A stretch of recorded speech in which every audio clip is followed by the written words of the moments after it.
Hi guys! I'm back! Ang lola nyo gagala ngayon at nasa airport na. Pupunta kami ngayon sa Fukuoka.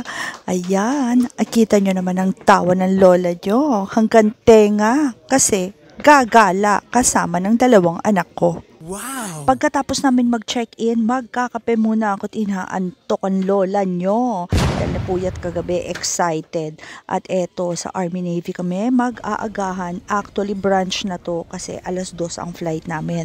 Kaya syempre, nakakanin na ang lola nyo. Kain na tayo mga lapangers. Nandito na kami, naghihintay kami ng boarding. Kagalang mag-iinaw. At boom, nakita ko si Irene, ang aking schoolmate nung high school. Binigyan ako ng face mask dahil nakalimutan ng lola nyo. At ayan naman, pasukan na, boarding na sa eroplano. At excited ang lola nyo, nauna na, iniwan ko na ang mga anak ko dahil matatanda naman na yung mga Hindi ko na kailangan alagaan dahil ako na ang inaalagaan ng mga anak ko. Camera na lang ang inaatupag ko at pa-selfie. Siyempre naman para meron akong may upload sa aking channel. At eto na guys, nakaupo na ang lola nyo at feeling social. Pa-shades pa. Para hindi makita ang aking mga wrinkles. At ayan na po ang eroplano, palipad na. Grabe, ang ganda ng langit. Feeling ko, malapit ako sa Lord kasi ayan, nasa langit ako. Kita nyo ang ganda, nasa baba namin ang ulap. At heto na guys, pababa na ang eroplano at nasa Fukuoka na kami. Yes, nandito na kami. Nakarating na kami sa Fukuoka. At ayan, welcome to Fukuoka daw. Naku, wala bang banner si Miss D? Siyempre, naka-vocalator na naglalakad pa rin, nagmamadali ang lola nyo. At eto na guys, pababa na kami ng escalator, tapos na kami sa immigration. Kita nyo ang daming tao. Papunta na po kami sa labas. Dahil konting tumbling lang, nasa labas na po kagad. Uupo muna kami at magkakarga ng aming mga SIM card. Eto, virtual tour muna ng airport sa labas. Maliit lang po siya. Paglabas nyo, labas na kagad. Andito na kami. Magkakarga na kami ng mga SIM card namin.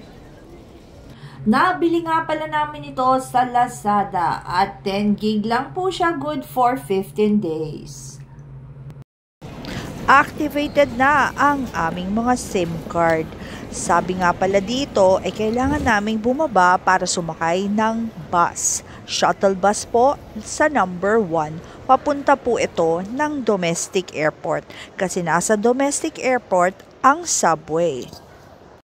At ito, dubbing lang po sa loob ng bus dahil bawal pong maingay, nakakahiya. Nasa public vehicle tayo.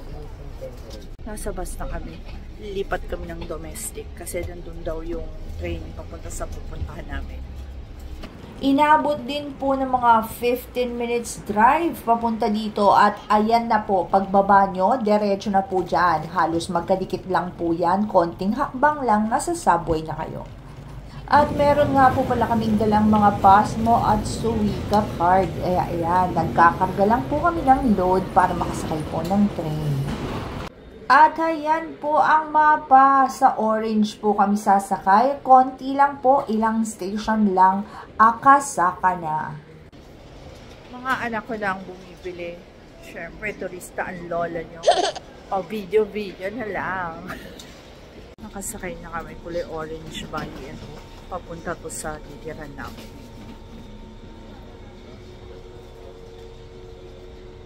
Nasa Akasaka na kami. At heto na ang view sa labas. Malapit na po ito sa titirhan namin at 11 degree po ngayon. Yes, nandito na kami. Yun nga lang mataas. Yung mga anak ko na mag-aakyat ng bag kasi matanda na ang lola nyo. At heto na po ang aming Airbnb. Ayan, may sarili naman pong banyo at may maliit na kitchen. Kumpleto naman po ang gamit. Yun nga lang, maliit lang dahil budgeted po ang tour ni Miss D. Ayan, may sarili naman pong banyo, nakahiwalay. At eto, may mesa, double deck bed, at may futon bed. Kasyang-kasya na po kaming mag-iina dito. Comfortable na at syempre may washing machine at ang kusina. Syempre, reyna ng kusina. Tingnan naman natin ang banyo. Ayan, heto na ang banyo. Mukha namang malinis at may bubuwit na bathtub. Mukha namang safe dahil baakal po ang pinto at may mga double lock. And yes, nakarating na ang lola nyo. Nakarating na kaming mag-iina. Medyo inabot na kami ng gabi, mag-aalas 9:30 na. Kaya eto guys, ayan na po, andito na kami sa kwarto namin.